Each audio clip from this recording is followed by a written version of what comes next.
Hi everyone, today we're talking about Endless Mode, a game mode in PokeRogue that goes on forever, or does it? I'm not the most qualified for this, but my friend Akulk is, and Akulk has given us a lot of advice. He spent like damn near a week writing up basically a dissertation, so I'm actually going to leave a Google Doc with all of his words in the description, unedited, just so you guys can get raw information from the horse's mouth if you want to read all that. I'm going to go over most of what I think is important, but there will definitely be things that I leave out from his advice. So if you want more after watching this video, check out that Google Doc. And just so you guys can know Akulk's qualifications, me, for example, if you come to stats here, I have 27 shiny starters. Akulk has 292 shiny starters. He almost has all of them, I think. Well, maybe about half of them. He has a lot of shiny stars, and he's encountered 607 shiny Pokemon. So Akulk knows what he's talking about. And I guess first thing I want to personally mention, I'm going to go over some tips that I have. First of all, I mean, first things first, any new players might be coming into the video like, Endless? What the hell is Endless?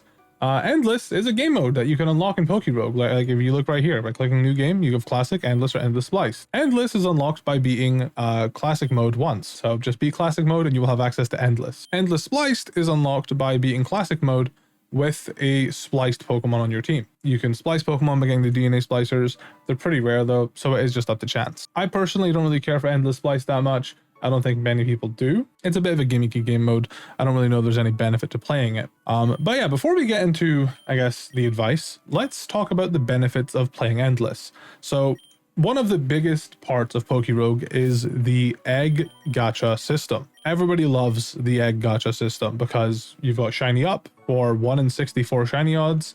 And then the other eggs just have 1 in 128, which is already really good. You can get, you know, good chance of getting legendaries from this one. You got a good chance of getting better egg moves. Egg moves are a huge part of this game. The egg vouchers are a big part of this game, and Endless is a pretty consistent way to grind those. I would say the fastest and best way to get egg vouchers is the daily run.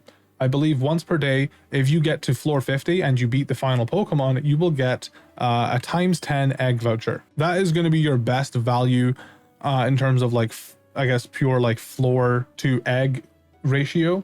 Because in Endless mode, every 50 floors gets you a ×5 egg voucher. So just right there, talking about Endless, one of the biggest benefits is you get 5 egg hatches every 50 floors. And these floors do go by relatively quickly. Currently in Endless, there is only wild Pokemon. But Akulk has actually said they're consistently changing Endless with trainer changes coming soon, and with biome changes that were released, it nerfed setup mons quite a bit. We'll go into setup mons soon, but basically, I think trainers are being added to Endless mode eventually, which will also change how people approach Endless. So keep in mind, this video may be a little bit out of date if you're watching it in a couple weeks from now. I think most of the information would still be helpful for you to learn, but just please remember, if things are different, it's because of the release date of this video. So you've unlocked Endless mode. Now what? So as I was discussing, Endless is definitely the best way to hatch eggs. Hatching eggs gets you better egg moves. Like for example, I've got Sludge Bomb on this Bulbasaur. I've got Dark Claw, Ceaseless Edge on this Sandshrew. I've got Moonlight, Earth Power, and Sludge Bomb on this Venonat. And there's also a good chance that one of the eggs you hatch will be shiny. Like for example, earlier today, I got my first ever Blacephalon. That also just so happened to be shiny. There he is. Unfortunately, he's adamant, but still. Hatched a shiny Blacephalon. Pretty cool. Shiny Pokemon are good because, for anyone that doesn't know, they boost your chances of getting an upgrade in the item shop. I call it the item shop, but it's more just like the free items that you get after every battle. Having shiny Pokemon increase your chances of getting better items. There's actually a new thing that they added called the luck stat, which, you know, you can see right here next to Blacephalon. Its luck is considered to be 1 because there is actually 3 tiers of shiny Pokemon. Unfortunately, I don't have any of the other tiers of shiny Pokemon, but there's common, which is the one I have.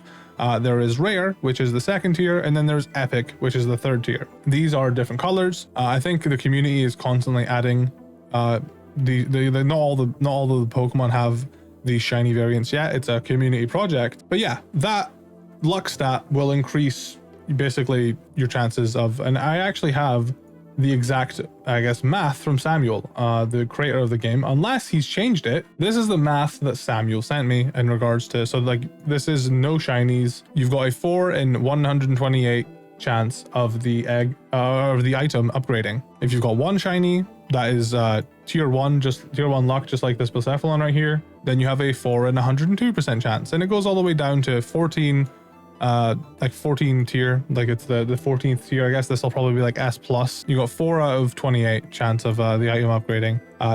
To get that, you've got to be pretty insanely lucky with the shinies you get. If this is a bit too much for you to understand, don't worry about it. Basically, the better shinies that you have and bring with you to a run, the better chance of you getting better items. That's all you really need to know. So that brings us to a Colk, my friends. First piece of advice. For your starters, try and bring as many shinies as possible. With 15 cost, which is something you get exclusive in Endless, you get 15 points to fill out your starter team. It is ideal that you start with a strong Pokemon or a Pokemon to fuse to become something strong. Fusing is amazing mid to late game of Endless. Another thing that is, good to look out for, and something that he actually waits on, is PokeRust. So if you're going to start an Endless run, it's actually advised to wait for PokeRust. That's this purple border right here. PokeRust gives you a 50% boost to experience gained, and a big hurdle in Endless mode is just getting the run started. You are gonna be underleveled when you first get into an Endless run. You're just gonna be underleveled. It will take you a while to catch up and level with the enemy, so any advantages you can get is for the best, and PokeRust is a surefire way to do that. So what a Colk I know does is he waits until a good Pokemon he wants to use gets PokeRust. For him, it shouldn't be too hard because he's got a lot of shiny Pokemon. But yeah, this would be phenomenal if I had it. Zacian, this I'll get into that in a moment. A Colk also recommends bringing Pokemon with strong egg moves, recommendation of farming out good passives. He recommends that you get huge power on Tinkaton if at all possible. That is Tinkaton's passive ability, huge power. I thankfully have it. If you're not able to get that, Swords Dance is also good, because I feel like I'm jumping the gun here, but every 250 floors, you face Eternatus. And this Eternatus, for the entirety of Endless, never has Flamethrower. Its moves are only Poison and Dragon, both of which Pokemon like Tinkaton, Klefki, Zacian Crowned, and Mawile take 0 damage from. So those 4 Pokemon I just mentioned can just sit in front of Eternatus, the boss of floor 250, 500, 750, 1000, 1250, etc. You can just sit in front of him and take no damage and just beat it, which is definitely the recommended way going forward. Alternatively, you can bring a Steel type and then a Fairy type and fuse them, so you get a Steel Fairy type, or you can swap between Steel Fairies if you really want to. You can do the Eterna Beam cheese strat. You send in the Steel type, swap to a Fairy type as it uses Eterna Beam, it recharges, you attack with the Fairy type on the recharge, and then you swap back to the Steel type as it goes for a poison move. It's definitely just much more worth it if you get a Steel Fairy type. Hence why when I saw Zacian was PokeRust today, I had that reaction. Zacian is probably the best one, but not everyone has it. And also it costs a lot. It costs 8 of your points, which means you get less shiny Pokemon with you. So if I want to do, let me just show you my Endless run that I have going on. It's this one right here. I'm on floor 327. I have Tinkaton and Kartana because I'm planning on fusing those two. And I have Bibarel, Wormadam, Dodrio, and Diggersby, just because they are relatively cheap shiny Pokemon that I could tag along with Kartana and Tinkaton. Because Kartana is pretty expensive, but Kartana is definitely worth bringing. Kartana, or just Pokemon in general, Kartana has Beast Boost, which means every time it knocks something out, its highest stat, which just so happens to be its attack stat, will be raised. A Pokemon like Moxie will also suffice here, but keep in mind, they changed Endless. It used to be that Endless would allow you to basically go from Pokemon number 1 to Pokemon number 10 in the floors without having your stats be like reset. But every 5 floors now, they change the biome and your stats get reset, which means Moxie and Beast Boost aren't OP, but I personally still think they're really good regardless, and especially on a Pokemon like Kartana, where its attack stat is base 181, I believe. You're going to be one-shotting most things anyway without the Moxie boost, or well, the Beast boost. So can't recommend Kartana enough. I personally think Kartana is the best Pokemon in PokeRogue. Like personally, like just from my own experience, Kartana is the best Pokemon to just sweep the game with. It's got such good coverage. It just does so much damage. And the reason why I want to fuse it with Tinkaton is because it's going to remain a Steel Fairy type.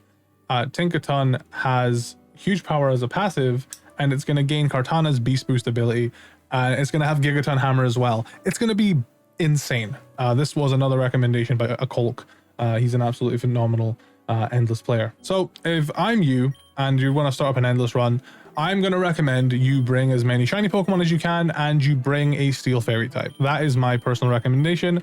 Colk also agrees, but if you want to get creative with it and you want to bring a Steel type and a Fairy type separately just to fuse them later, by all means. And personally, since the cheapest Steel Fairy type I have is Tinkatink, there's no reason for me not to bring it. And it's also got Pickpocket, which is phenomenal in this game because every time I get hit, I steal their item. Unfortunately, I don't have an adamant one yet. I just have Naughty, so I'll just go with this. From there, I want to just bring as many shiny Pokemon as I can.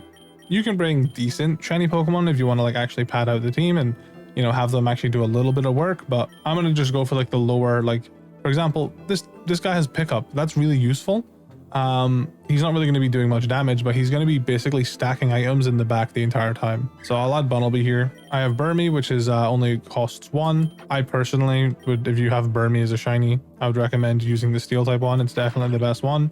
I've got Bidoof, which costs 0.5 because I've managed to lower it to that. Simple or Unaware. I think Unaware is better, but that's just because of how many stat boosting things there are in this game. I've got 2 more slots left and I've got like 10 points left over. Like, I'm chilling. I can bring my shiny Regice if I want. I can bring my shiny Kartana if I want, and I think I'd be just fine. Yeah, I said shiny Kartana. I don't have a shiny Kartana. I have a shiny Blacephalon though. You know, let's bring it just for the flex. Now I've got 3.5 points left. So, oh no, it's 2.5 points left. I'm a goober. I can definitely do math, I promise. Here, you know what? I'll just bring Illumise. Why not? It's just for the shiny points, I promise. So we say, yeah, we'll begin with these Pokemon. And you know what, we'll just start over this daily run. It really doesn't matter that much. Cool. And then you're thrown into Endless. So I'm gonna just go ahead and beat this. Okay, I missed my first Ice Hammer. Awesome. We're gonna beat this Zigzagoon, and I'm gonna show you guys what I was talking about. So if we look at the luck stat in the top right there, it tells me my luck is B+. As I was poorly explaining to you earlier, this stat is so I've got 5 Pokemon with me that are shiny, and they're only level 1 shiny, like rarity. Their luck is only level 1. So that will bring me to a 4 in 56 chance of getting a reroll on the item shop, which is pretty decent. If you've got rarer shiny Pokemon and you bring them, you will get even higher odds. But this is where I'm at in terms of my odds, which is considered B+. Let's go over more advice from a Colk here. A Colk says, very early breaking point is floor 50. If a run dies at 50, don't feel bad. That's the hardest part of the early game.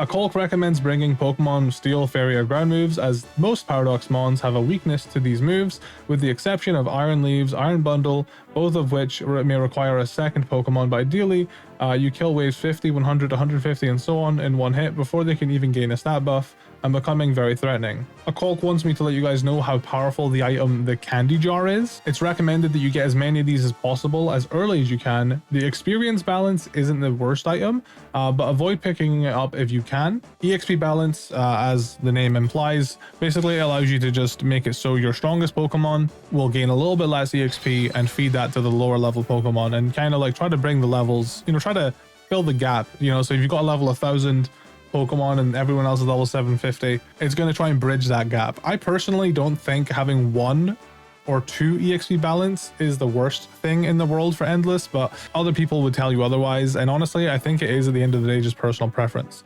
But you see how we just went into floor 5 here and my trainer returns Tinkatink? That is to stop something like Moxie or Beast Boost from just sweeping the entirety of Endless. The next thing a Colk mentions is running a Pokemon with Payday or Make It Rain for early game income is also a great choice. as later in the runs, you'll definitely have better self-healing options / money from nuggets and amulet coins. Saving a good chunk of money for healing up carries before boss battles is a good strategy. In cases they've taken heavy hits or need elixirs, having a pickup mon early game also helps with item acquisition. If your party has the capacity to take on double battles, recommend lures for more experience. And basically, you're just gonna be trying to solo run the early game the best that you can, because like I said, the early game is rough. It's entirely just filled with you being underleveled. It's frustrating to get started, but once you do, it's like a snowball, you know. I'm not gonna sit here and do the entirety of Endless. I'm gonna go ahead and load up my actual progress to Endless run so you can see how insane things get. I'm only on floor 327 as well. I'm not even that much deeper than you know I could be. So yep, still got Tinkaton here with 3 lucky eggs. Got my Kartana here. Kartana's got Golden Punch, which is phenomenal for making money. I've already caught Yuxi a few times, so I'm just gonna kill this one personally. Cool, get Yuxi out of here. I'm just gonna pick up this X Spadef because Kartana has really bad X special defense. So something important to know about Endless is there is these new items up in the top here called tokens. They were actually nerfed. They used to be a lot more powerful in before they updated the game and made it so that the floors change every, I don't even know if it is actually every 5 floors, but the floors change pretty frequently. So there's these damage tokens. They are applied to your enemy. Every 50 floors after you beat a Paradox Pokemon, there is the damage token, which increases their damage by 5%, and there's 3 of them, which means these guys get a 50% damage bonus, and the Endure token, which adds 2.5 chance of enduring a hit. There's 6 of them, which, quick math, 15% chance of enduring a hit. They will only gain more and more of these tokens the further you go, which is why Endless becomes really mind-numbing and boring, in my opinion. Because I actually have so much money, I'm going to take the time to re-roll just because I think it's worth it at this point. Basically what I'm trying to find in Endless is the lock capsule item. Once you get the lock capsule item, you are chilling. It allows you to lock rarities of items. So if you get like a Master Ball tier item and you have the lock capsule, you can lock that, and then if you re-roll, you will get another Master Ball tier item, which is what you want. The reason I personally play Endless is because I want to shiny hunt. Endless is where you go to shiny hunt because it's going to be your best chance of getting all 4 potential shiny charms. Shiny charms are, so the base shiny odds are 1 in 2000. If you get the first shiny charm, like I have, it multiplies your shiny odds by 4. So you go from 1 in 2000 to 1 in 500. If you get another shiny charm, the next 3 are multiplied by 2, so it goes from 1 in 500 to 1 in 250, then 1 in 250 to 1 in 125, then from 1 in 125 to 1 in, I guess, 63, I think, and then from 1 in 63, actually I think that is actually the lowest it goes. Maybe, hold on, let me just think about that. Yeah, I'll be like 1 in 63 is the lowest it goes. However, PokeRogue like to do this thing where they do shiny events. So for example, this last weekend was a ×2 shiny event, and if I had 4 shiny charms and was doing that shiny event, my shiny odds would be like 1 in 30. I would be just picking up shiny Pokemon left and right like it was nobody's business. Unfortunately, I've never had an Endless run going with 4 shiny charms before, but the way that you want to do that is with the lock capsule. Unfortunately, I've not gotten the lock capsule yet either. So you just got to get lucky and find the lock capsule. Like genuinely, that's a big part of this. That's a big part of why I care about Endless is shiny hunting and getting egg vouchers. I'm gonna just keep re-rolling pretty consistently because you can also just get your money back. For example, like I just got a nugget, which a nugget plus the amulet coin I have, which I have a 40% buff to my income, which does count towards like just nuggets and stuff. So amulet coins are definitely good to pick up. It increases money rewards by 20%, but also just increases like nuggets and big nuggets too. So amulet coins definitely worth picking up. I'm gonna catch this just in case it's got good IVs. Yeah, it's got better IVs than what I already have, so pretty decent. I'm gonna keep picking up these egg vouchers because they are handy. This Orthworm's not gonna know what hit him. Dude, Orthworm has such high defense and he just folds to Kartana. Absolutely demonic Pokemon, man. Same with this guy. Get out of here. I didn't have LGM as a starter. Cool. Now I do. Again, I'm gonna re-roll. Hopefully I'll get a decent item. No, just a super lure. Sure, I'll take it. The more Pokemon I encounter, the higher chance I'm gonna find a shiny. Oh, I got a hidden ability Alakazam. That's actually really dope. See, I'm just finding more Pokemon. Oh, there we go. I just got another ability charm. If I had the lock capsule, I would lock this in and re-roll it and try and get a better item. But because I don't, I'm just going to take it. So as far as the Colk's advice, it pretty much just jumps to floor 1000, which isn't even a floor I've ever gotten to. Just hatched a Pheromosa. Cool. Just got the Dynamax band. Very cool. Wouldn't have gotten that without all the shiny Pokemon making my luck be. And we just one-shot Claydol because we have such high attack with Beast Boost. Awesome. And because we've got a pickup Pokemon, we just constantly stack items. Like, I genuinely think my setup is honestly really peak. Like, if I come to Diggersby, look at all these items that I can just take from Diggersby and give to other Pokemon. I can just keep feeding Cortana all these lucky eggs. I have the Fairy Feather, which I can just then, you know, that was taken from another Pokemon. I can just give that to Tinkaton. This Diggersby also has a Black Belt, which it doesn't need. I can give that to Cortana. Speaking of more items for Cortana, we have the Metal Cloak, which helps with Cortana's steel moves, obviously. We have Silk Scarf, which I'm going to just give to Bibarel, because Bibarel is actually pretty decent with Unaware specifically. Like, look at all these items that this Pokemon just picks up. You can't pick up any more Citrus Berries, so I may as well just distribute those to Cortana.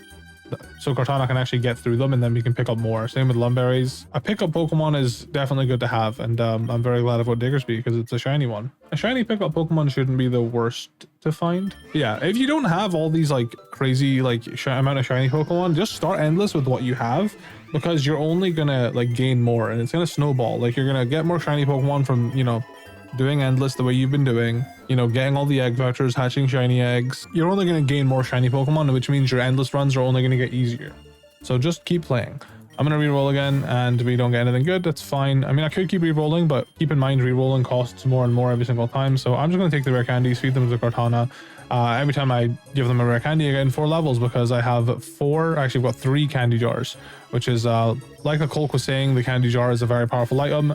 Candy jar caps out at 99 actually, so you can, like, when you're late endless, like really late into the thousands, you can actually gain like 99 levels at a time just from 1 rare candy. It's pretty bonkers stuff.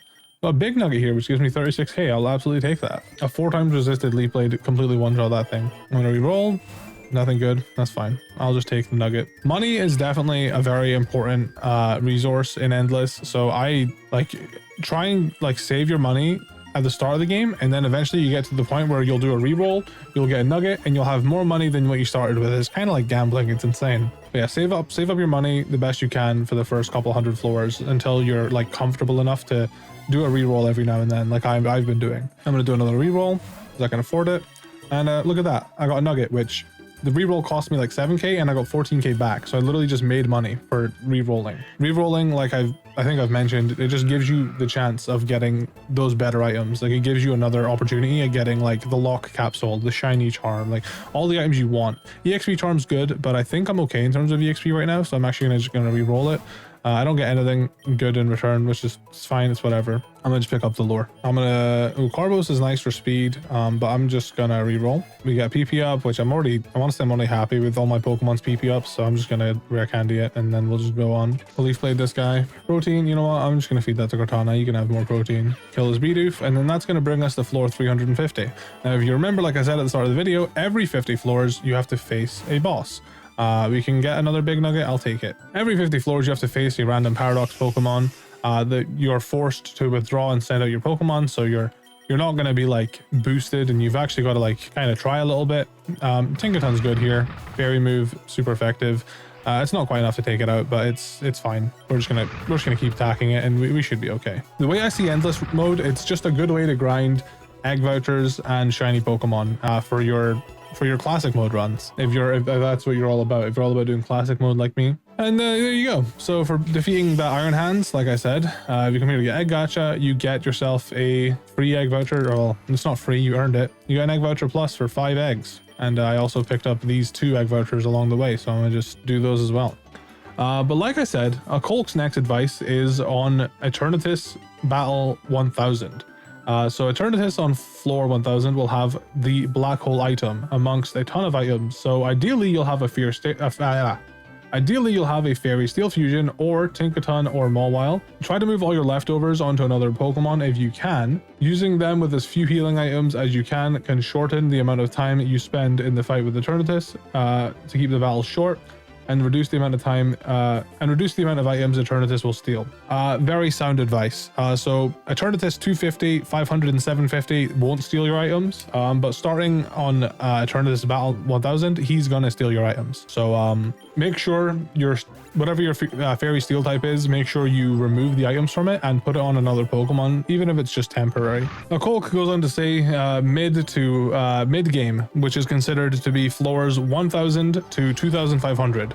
Starting on floor 1001, Pokemon will have 5 recovery tokens, healing 15% per turn, every turn. Still viable to be one-shotting most mons at this point, and hopefully you have 30 to 40 candy jars, the more the better. I can't even imagine myself having 30 to 40 candy jars by then, but honestly, yeah, things do really snowball. When you've got this much money, you can just constantly re-roll and just get better items because you're gonna have luck on your side. Like I've been saying, Endless is a different game. Hopefully by this point, you've caught a Garganacl with Salt Cure or have the ability to start progressively increasing the amount of money you have. Rerolling at this stage should mostly be used for shiny charms if that's what you're looking for, master balls for catching dangerous bosses, and DNA splicers to solidify your team. So yeah, if there's a boss that is so dangerous you can't even beat it, you're just gonna have to catch it, and the most reliable way to do that is master balling, which you can do so by rerolling and getting master balls. Ideally within these 1500 floors, you'll find a Metal Burst Pokemon, a Pokemon with Sturdy, and a high base HP Pokemon or a Mon with high HP IVs to stack HP ups on, as the more HP you have, the more damage you'll be able to do later on the game. Try and catch a shiny Pokemon with Runaway, or a Pokemon in general that has the ability Runaway, as it becomes very helpful post 2000, mainly used 2500 plus. After floor 2000, Pokemon will get 5 recovery tokens, healing 30% of their max HP per turn, and when paired with berries, the most Mons will usually heal is 50 to 80% of their HP per turn. If you manage to pull all of this off and get to floor 2500, congratulations, the end is near. Be ready for a lot of running away or long battles. By this point, you should hopefully have a Mon with Sturdy, Metal Burst, Leech Seed, Protect, and Salt Cure all in one. Leech Seed can go on another Mon if you've got Prankster on it. Soak is also a very nice move to have, as it plus Salt Cure plus Leech Seed counteracts and 30% HP Mons will recover every turn, dealing 37% HP per turn, which can be very helpful against Mons like Eternatus. For a while, I know one of the biggest strategies in PokeRogue's late game for Endless was people were using the multi-lens in conjunction with moves like Nightshade and Seismic Toss. And they were basically getting, so my Tinkaton's level 1000 and I have the multi-lens, it would do 3000 damage because it's, you know, well, depending on how many multi-lenses you have. If you've got 2 multi-lens, it would do 2000. If you've got 3 multi-lens, it would do 3000. 4 multi-lens, 4000. I think that's the cap. Or I think 3 multi-lens would do 4 attacks. So yeah, either way, that doesn't work anymore. So the way Endless works becomes just a lot of bullshit, pretty much. And this is why I personally say that I'm not the biggest fan of Endless. I think after floor 1000, it just sounds like hell to me. All of the stuff Akolk has said in these messages, giving advice, is stuff that's kind of just going over my head. I mean, once you're actually there and you're experiencing it, like, it makes sense why you are recommended to have these Pokemon. I know Reviver Seeds are also very good to have, so maybe pick up some Reviver Seeds. Endless is a game mode where the strategy for it starts off with one thing and it ends up like something completely different. Like, you gotta start finding a Pokemon with Runaway, you gotta start finding Pokemon that can use like Salt Cure. I think Garganacl is the most common one, and obviously the best course of action would for those Pokemon to be shiny, because I'm gonna give him a Reviver Seed.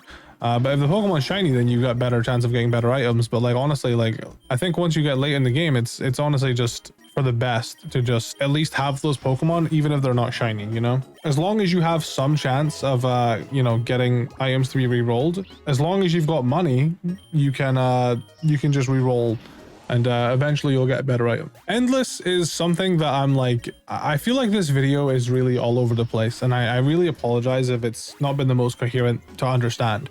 There is so much advice that you can give for Endless, and if I just say, hey, bring a Steel Fairy type, you're going to be like, well, why? And I'm going to have to say, well, yeah, every 250 floors, Eternatus. And also every 50 floors this, and also this, and this, and this, and this. It's not the easiest to give advice on. It's definitely been a challenge, and I hope I'm getting my point across decently well. I hope yeah, some of you guys maybe learn something new, and I hope some of the advice I give is able to help you on your endless adventure. Basically, endless mode is good for getting better Pokemon stars. It's also good for getting a bunch of achievements. For example, achievements. I have gotten these achievements because of endless mode. I wouldn't have otherwise. I've gotten this achievement because of endless mode. The only achievements I still need to get right now is get perfect IVs, heal 10,000 HP, which is another endless mode achievement, Stellar Terra, which I know some people that still don't even have that. I think this one is like mini black hole, and then this one is catch a mythical. So like I almost have all the achievements, and endless is a big reason why that is. There's this one, accumulate $10 million.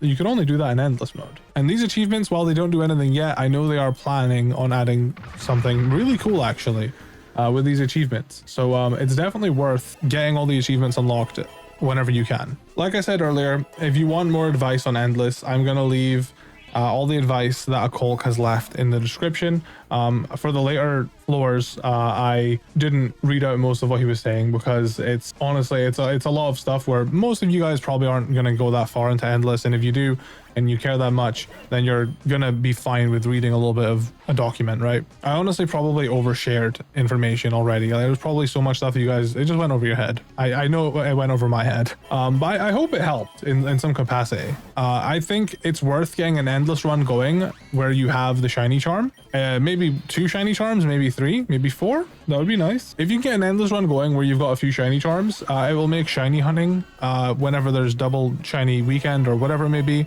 Whenever they do more shiny events, it will make shiny hunting easier, which you can find out that there's a shiny event going on just in the PokeRogue Discord. So make sure you join the PokeRogue Discord. Thank you so much for watching. I'm gonna leave you off with one fun fact. Endless mode isn't actually endless. Endless mode finishes on floor 5850.